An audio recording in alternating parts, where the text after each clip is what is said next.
Hello and welcome to another Sprues and Brews review video, and today we're looking at the latest Codex supplement for the Deathwatch. Now, the Deathwatch have missed out a little bit because they didn't really get much content in Psychic Awakening, so it's great to see that they've got a book so early into 9th edition. Now, before we delve into this Codex supplement, it's worth noting that actually one of the biggest changes to the Deathwatch isn't in this book, it's actually in this one. So Codex Space Marines, when this came out a couple of weeks ago, this opened up so much more choice for the Deathwatch. Basically, every data sheet in here is now available for the Deathwatch, bar a couple that you can't. For example, an old school biker squad. Because we've got veteran bikers in here, you can't use those. But pretty much everything else, you're talking Centurions, Vindicators, your Phobos Armoured Marines. They are all now available for the Deathwatch. Another rule that is in here, which doesn't get mentioned in this one, it's mentioned in passing, but it doesn't tell you what it does, is the Xenos Hunters rule. So all Deathwatch units get to reroll hit rolls of 1 in combat, and at the beginning of the game, they get to pick a battlefield role, for example, HQ or heavy support, and all your Deathwatch units can then reroll 1s to wound against that battlefield roll. So that rule is written in here, although it is obviously mentioned in the Deathwatch supplement. So if you do want to collect the Deathwatch, you do need this book, and you do also need this book, because your only data sheets in here are going to be your ones that are exclusive to the Deathwatch. So it's a little bit of extra bookkeeping, but at the end of the day, you're getting so much extra content here that I think it's worth having this spread across 2 books. So let's delve into the Deathwatch Codex supplement. Now, I have been loving the production qualities on codexes for some time, and these new 9th edition books are not letting the side down. I mean, the artwork is fantastic. We check out the back there as well. The Fighting Tyranids, of course. Yeah, it's really, really nice. So yeah, let's delve into the book.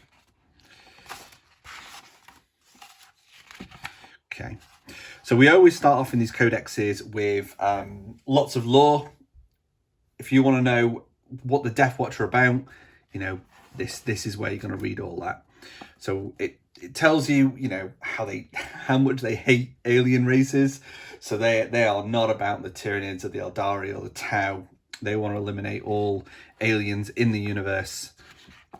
So this goes into quite a lot of detail about, how they go about that, how they go to war, tools that they use. I mean, check out that pulse rifle they've tried to make sort of for use by the Imperial forces. Lots of stories. It's really worth a read. I don't want to go into too much detail because I don't like spoiling any stories. It does bring you up to date with what the Deathwatch are doing in sort of the current time frame of 9th edition. You've got a couple of planets here that they're currently checking out. Genestealer cults mentioned here, Tau.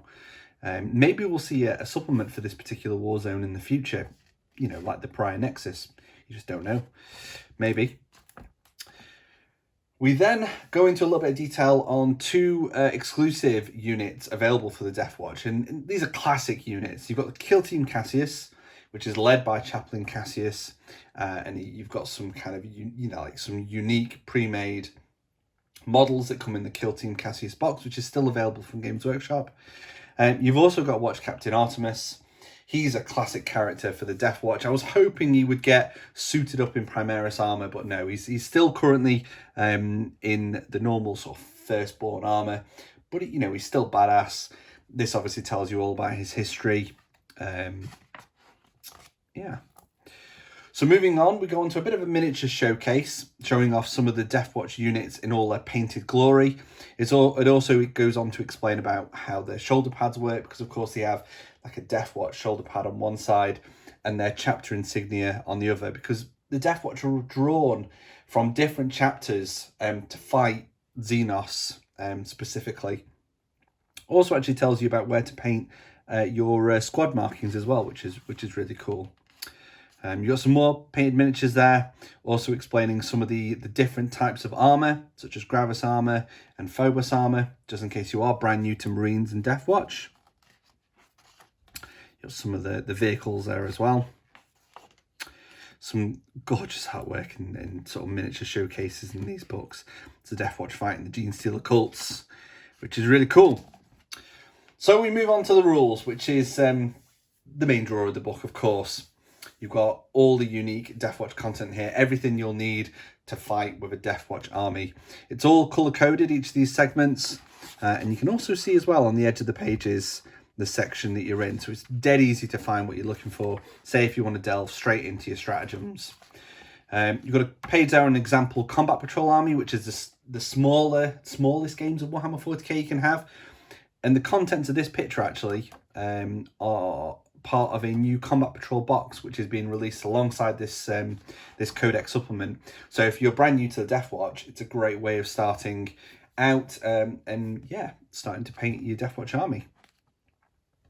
We then have detachment abilities. So like with most 40k armies now, as long as every one of your units in your army has the Deathwatch keyword, excluding Agents of the Imperium and the unaligned keywords, then they're a Deathwatch detachment, so you get all the goodness of all the Deathwatch goodness. It does go on to mention a mission tactic. Now, strangely, it says, if every unit from your army, excluding unaligned, has the Deathwatch keyword, then every unit that has the Combat Doctrines ability in a Deathwatch detachment gets this mission tactic. Now, strangely, that's excluded Agents of the Imperium, so I think if you've got an Inquisitor or Imperial Assassins in your Battleforged army, then unfortunately you're not going to get this mission tactic, which is a shame. The mission tactic is really interesting. So with Space Marines, they get Combat Doctrines, Devastator, Tactical, and Assault.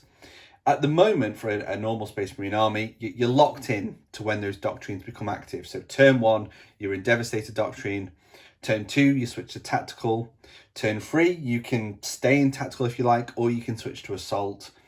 And you know, you can then stay in Assault for the rest of the game. With Deathwatch, this is really cool. So you can actually choose when to enact those doctrines. So you don't have to start turn 1 in Devastator Doctrine. There are a couple limitations. So, for example, the Devastator Doctrine can only be active for 1 turn. The Tactical Doctrine can only be used up to twice during your game, and the Assault Doctrine can be used up to 3 times. So they're the only limitations. So if you want to start turn 1 in Assault Doctrine and then switch to Tactical in turn 2, Devastator in turn 3, you most certainly can, as long as you've got Deathwatch units and you're a Deathwatch detachment. We have got 2 pages of unique stratagems for the Deathwatch. Now there's some really cool ones here. One that jumped out straight away because I'm a massive fan of the model is the Shroud Field.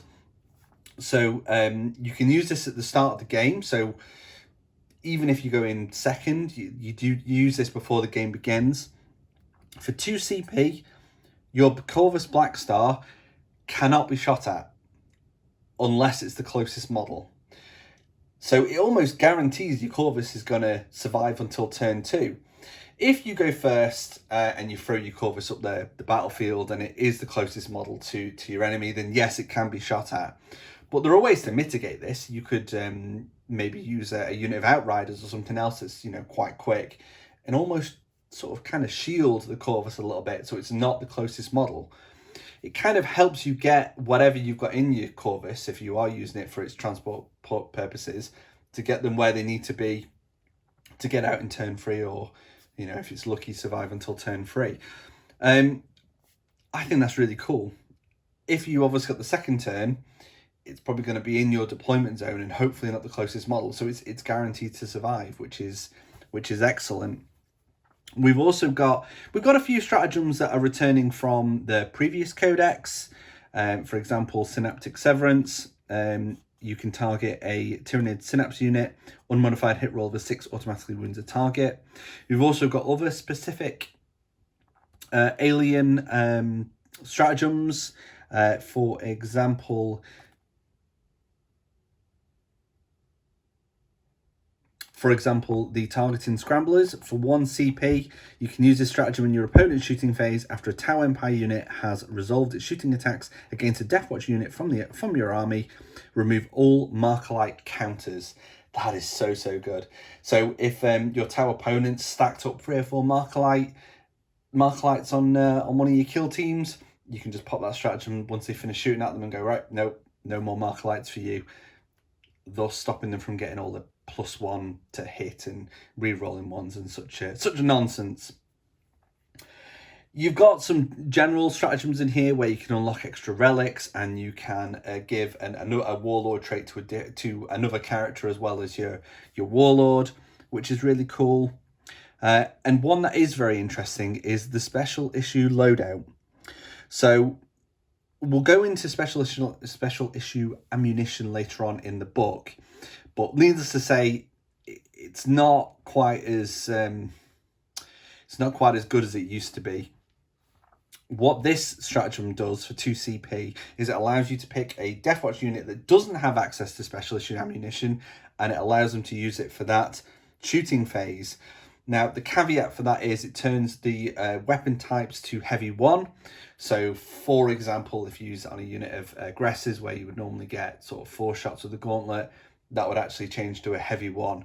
But it does mean you can use special issue ammunition, which, you know, depending on which one you go for, you could be +1 to wound the unit you're shooting at. Again, we'll go into special issue ammunition a little bit later on in the book, so you'll see what that's about, because that's gone through a little bit of change as well. So yeah, some really good stratagems in there. We then have something brand new. So we've got kill team specialisms. And what this allows you to do is, when you've built your kill teams in your army building, for either power or points, depending on how you play, you can give one of your kill teams, or as many kill teams as you like, a specialism. What this allows that unit to then do is, depending on the specialism you've given to it, you can re-roll wound rolls of 1 against that particular battlefield roll. So, for example, the Führer one here, if you gave this upgrade to one of your kill team units, they would get a wound re-roll of 1 against troop units.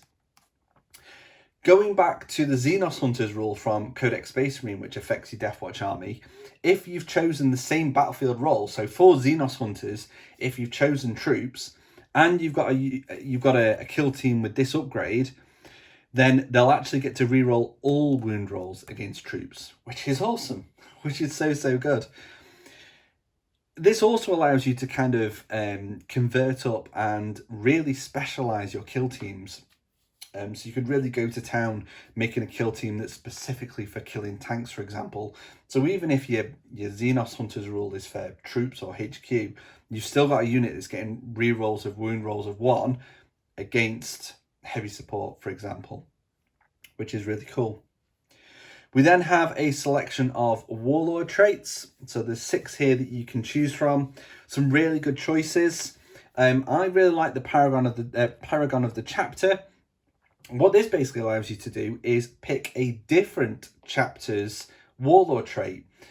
It has to be one from the Codex Space Marine. So, for example, you can't pick a Ultramarine warlord trait from their supplement. It would need to be the Ultramarine warlord trait from the Codex. So, yeah, that's really good. It gives you, especially for like a narrative army that you might be building, it really gives you some choices of warlord traits there.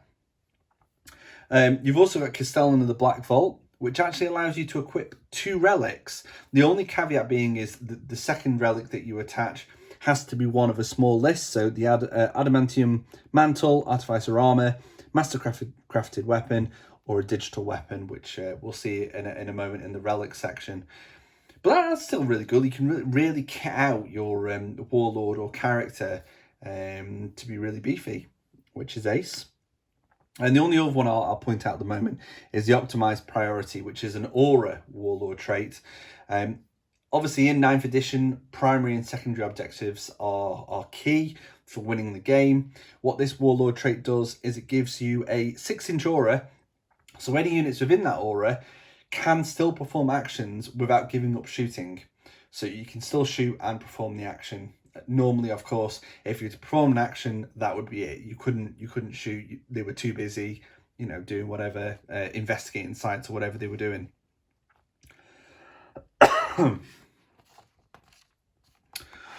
So we move on to the aforementioned relics. We've got a few here that have come back from the 8th edition codex, including the Beacon Angelus, which allows you to teleport a Deathwatch unit to the bearer of the relic once per game, or allows you to deep strike a unit within 6 inches. Tomb of the Octoclades is back as well. We have got some brand new ones. For example, Spear of the First Vigil. So this replaces the Vigil Spear on the Watchmaster. Doesn't change anything for shooting, but it does make his spear in combat an extra 1 in strength. It's normally +1 strength. This is +2 strength. Still -3 AP, but it's flat 3 damage.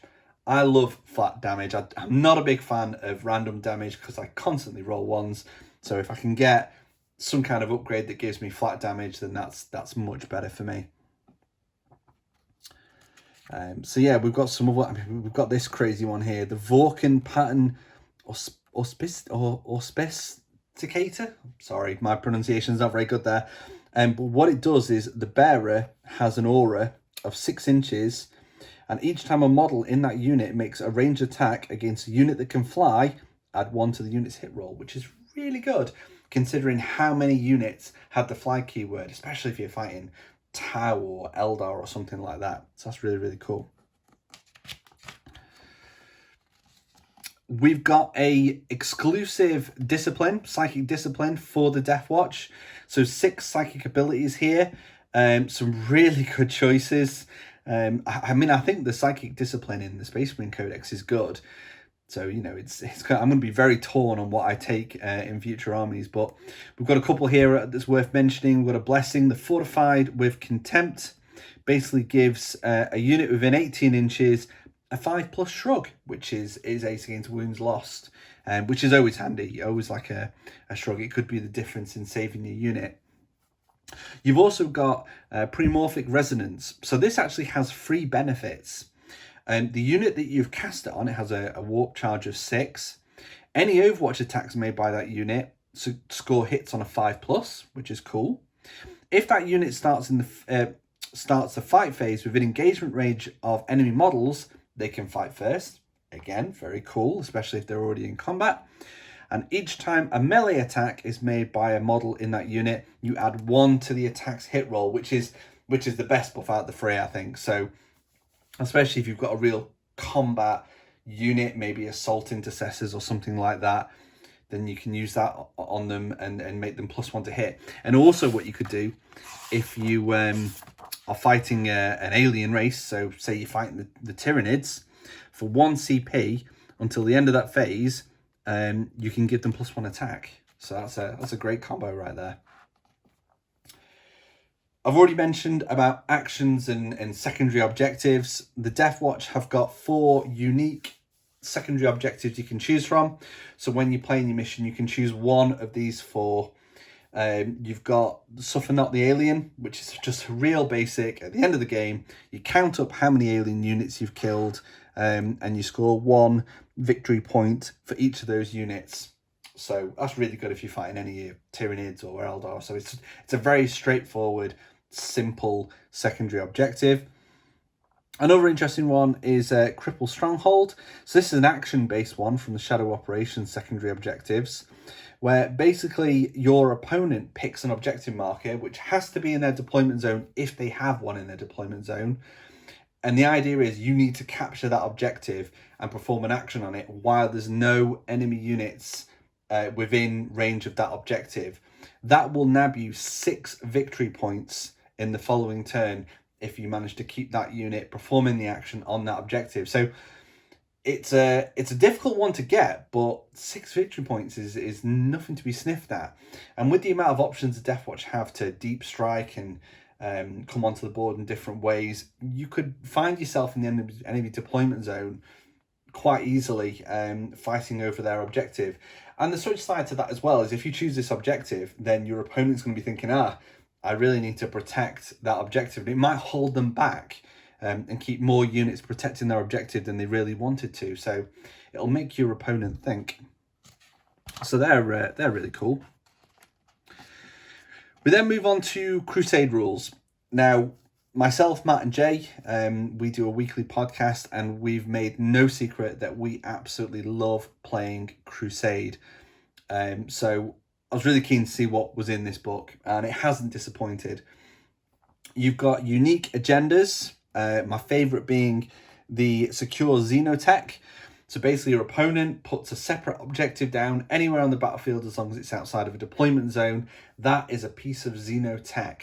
If your Deathwatch unit can perform an action on that, then you secure free experience points. If that same unit then survives the game and ends the game within your deployment zone, they gain an extra 5 experience points, and they can potentially claim a relic or a requisition post game for 0 RP, so 0 relic points, which is really, really cool. Here are the requisitions that I've just mentioned. So you've got a couple here.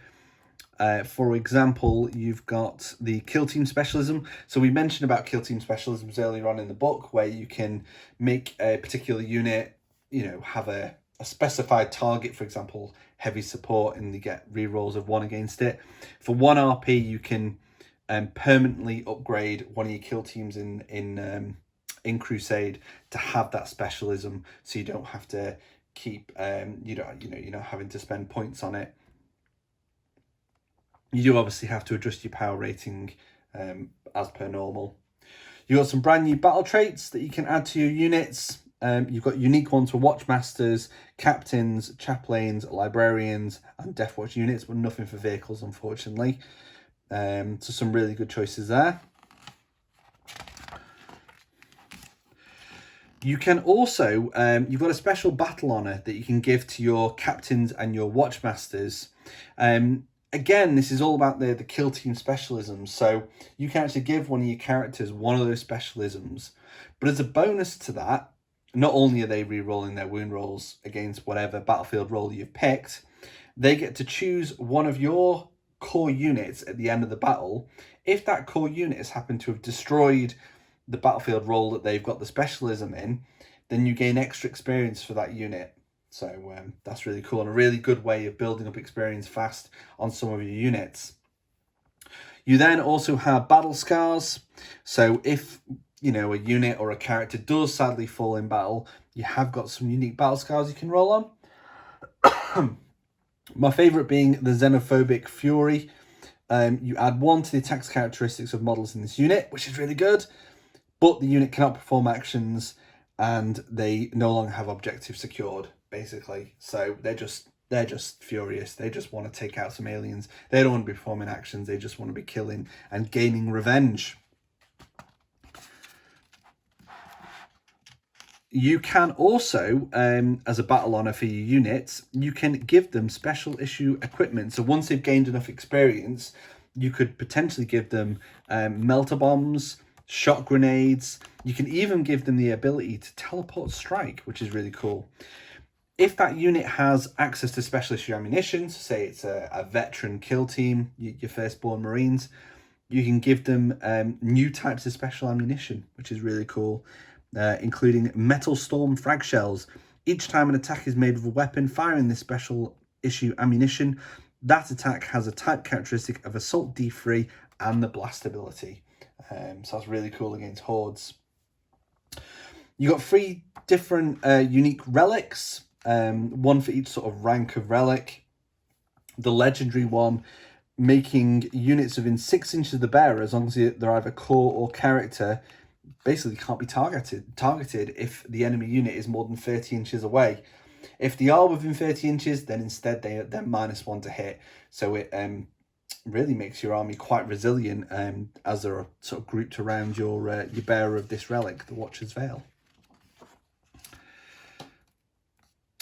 Okay, so we're getting towards the end of the book now, but we have got the data sheets all importantly coming up. And this is where we're going to touch on special issue ammunition. So previously in 8th edition, Primaris had access to special issue ammunition, and I think they paid a bit of a points tax for that. It was quite hard, I think, for Games Workshop to balance. So what they've done is they've really toned it down. Only the data sheets in this book can access special issue ammunition. So all your Primaris units, unfortunately, cannot. All your vehicles cannot. They're still good. Some of them have changed. For example, Hellfire rounds. That used to be you would always wound on 2+. Now it is +1 to wound as long as it hasn't got the vehicle or Titanic keyword. So it is a shame that Primaris don't get access to that. Aside from using that 2CP stratagem we mentioned earlier, then you would be able to use these, but the type of their weapon type would then change to heavy one. So, I mean, that's really good on like a Primaris intercessor unit with Stalker bolt rifles, for example, because they're already sort of heavy one. So they could take full advantage of the special issue ammunition. So yeah, it's got its uses. It also then goes into creating kill teams, because we now have 4 different types. We've got the Proteus kill team, which is your basic veterans, so your classic kill team, which is comprised of 5 veterans to start, and then you can add Terminators, veteran bikers, and Vanguard veterans. You got your Fortis kill team, which starts with 5 intercessors, and you can then add assault intercessors, you can add outriders, and you can add hellblasters. These are like your normal, shall we say, Primaris Marines. You've got the Indomitor kill team, which are your heavily armoured Gravis kill team. So you start with heavy intercessors, and you can add aggressors, inceptors, and eradicators. So these are your real sort of beefy guys. You've then got the Spectres kill team to finish, and these are your sneaky Marines. So you're starting off with infiltrators, and you can add incursors, reavers, and eliminators, which is really cool. Because obviously all those are, aside from reavers, are brand new for the Deathwatch.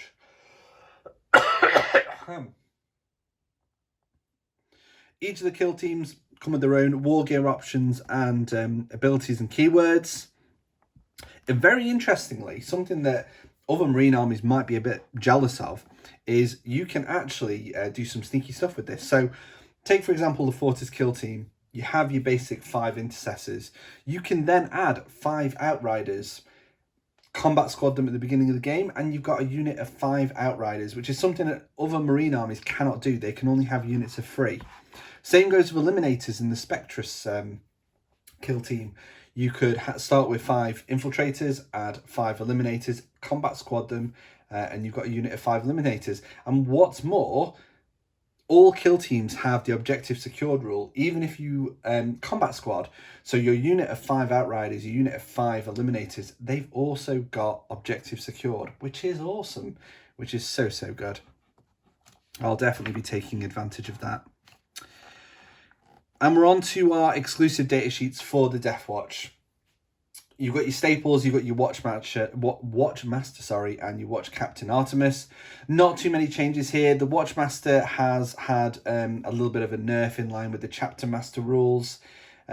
His Watchmaster ability, you select a unit and they get to reroll or hit rolls, instead of there being an aura of, you know, all units within 6 inches getting reroll or hit rolls. It's a shame, but I can see why they did it, because there were a lot of rerolls going around, and Marines were very powerful because of that. Watch Captain Artemis no longer can kill himself with his stasis grenade. It's still, you know, potentially brutal with D6 mortal wounds, but if you roll a 1 when he's throwing it, at least it doesn't have a chance of killing you now. We then have 2 new data sheets for Chaplain Cassius and Codicia Notorian. So these are 2 classic models that came in the Kill Team Cassius box. Chaplain Cassius is a slightly buffed chaplain. He gets +1 to inspire his litanies, whereas the Codicia is a battle psyker, and he is +1 to cast Smite or any Witchfire psychic powers, and he knows he can manifest 2 psychic powers as well, which is really cool. So you know, they've obviously expanded the special characters of the Deathwatch, which is really cool, and the models that are already out. Shame there's no Primaris ones. Maybe we'll get those come 10th edition or later in 9th edition, who knows. We have updated data sheets for the Deathwatch veterans. We also have a specific data sheet for Kill Team Cassius, so the pre-made kill team we mentioned earlier. They're still available to buy, and that's their set war gear and traits and abilities. You've got updated data sheets for the Deathwatch Terminator Squad and the Bike Squad, mainly to up the wounds, because obviously normal Marines now have gone up to 2 wounds, and your Terminators have gone up to 3 wounds. So that's really cool. Good to see them updated. And then the final data sheet we've got is for the Corvus Black Star. Again, not many changes here. One that quickly pointed out to me, because I built mine with the Auspex array, is it no longer has the add 1 to hit rolls against units that cannot fly. That ability now basically takes away the benefit of cover, which is still good. Maybe not quite as good, but with how the terrain rules work now, it could be quite helpful. It still can't carry Primaris. I don't expect that ever to change. I think it's only ever going to carry your normal Firstborn Marines. You've got all your points values, which are much easier to read now than they were previously. And you've got all your weapon profiles for quick and easy access on what they all do. And a short glossary of your kill teams and quick references there as well. So that is the latest Deathwatch Codex supplement. I think it's a really good book. I'm very happy that they've actually done it as a supplement instead of a standalone codex, because it does mean you gain access to all your Space Marine stuff. Yes, it's more bookkeeping, but considering like how small this book is, the amount of content in there is fantastic.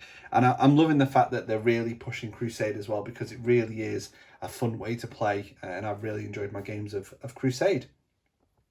I hope you've enjoyed this video. I have also done a written review over on spruesandbrews.com. The link will be in the description below, so make sure you check that out. And keep an eye on our YouTube channel for future videos as well. Until next time, happy hobbying.